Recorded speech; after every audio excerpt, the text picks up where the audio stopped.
Greetings, welcome back to Ministry Monday. I'm Carlton Coon, and it's an exciting day to be serving God. I'm grateful for my fellow pastors.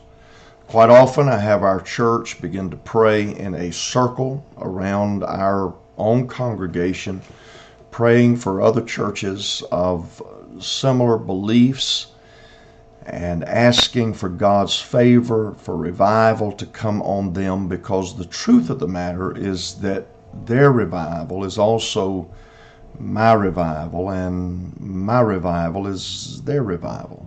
You see, we're in this thing together. We need each other, and I appreciate men who serve God. I appreciate families. I appreciate the ladies who make investments. Pastors, I'm on your side. I am a pastor, and regardless of role in a few days of my past life, that's kind of always been my heart. For our saints, some of whom watch Ministry Monday, please don't let anybody convince you that pastors sleep late, that they work 2 days every week and eat chicken every Sunday. Doing the work of God, I think, has always been complex, and these days it's even more. But there is another layer that too often goes unnoticed, and that is that 60% of pastors are bivocational. The average church will have somewhere just under 80 people in attendance on a given Sunday. And in many occasions, that does not afford a full-time pastor, particularly if that is a growing church where that a number of that 80 are new converts, or whether their children are young people.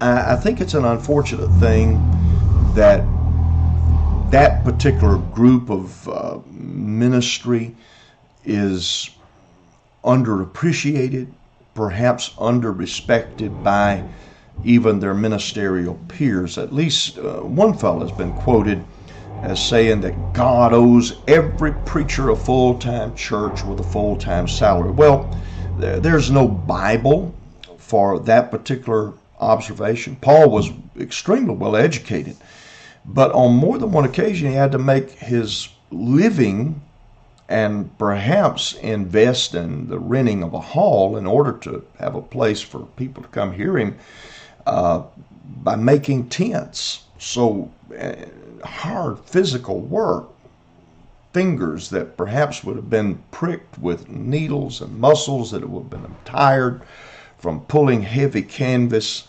into place, and then to teach what I'll call a home Bible study each evening, and to be ready to preach and teach on the Sabbath day. Paul was comfortable. He didn't feel insecure being a bivocational church planter. He did not feel that he was less of a man of God, less of an apostle when he was doing those things. And it's interesting, and I think herein lies a solution that helps those who are bivocational. He did what he knew. And what he knew was to preach and teach the death, burial, and resurrection of Jesus Christ.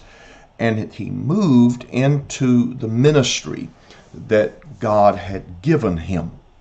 And so this particular week, we're just days away from the beginning of Pastoral Appreciation Month, which is the month of October.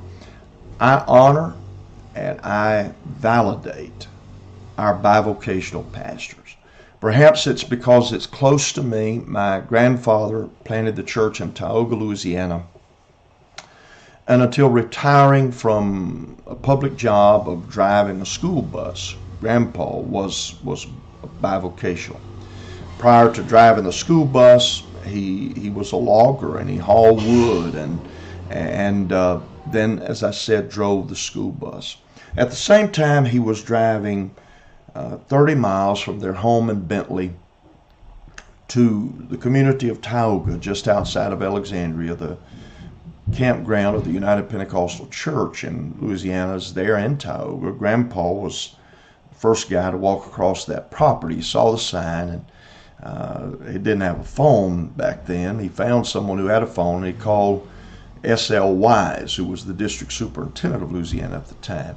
But Grandpa was planting that church in Tioga, work during the day, go to church, drive 30 miles. The first building that they had to rent had formerly been used as a stable, so it couldn't have been much of a building.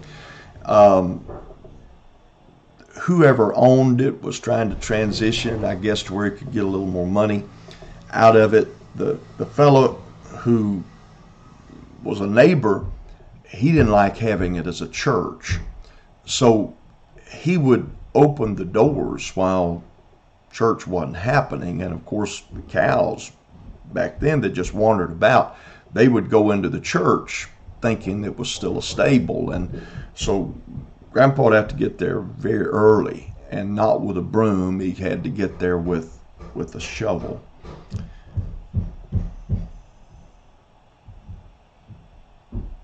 David Bernard established a great church in Austin.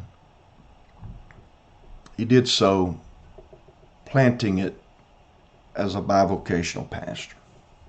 I know the records of home missions, and they received just a small Christmas for Christ grant a number of years into the existence of the church to help with that fledgling church buying a piece of property. To my peers in ministry, please don't devalue your brother's contribution to the work of God. Don't look down on the man who works a job in order to establish a church or to keep a church in operation. As a matter of fact, today would be a good day, or sometime this week, to call that man and commend him for the hard work that he does in helping the body of Christ move forward. If it's possible, perhaps do something gracious. And for my younger preacher friends who are coming along, many of you have in mind that in a few years you'll be pastoring 180, 200. You'll be one of the fellows that's driving the nicer car and has the really neat set of golf clubs. But there are going to be a lot of you who God has called, who will spend your entire ministry as bivocational pastors. Doesn't mean that God's calling on you or it doesn't mean any of that is less. It simply means that God has called you to work in a place that may be an extremely hard field. Stay faithful to God. Stay constant in what He has commissioned you to do. You are important to Him and to His work. I honor you on this day. God bless you.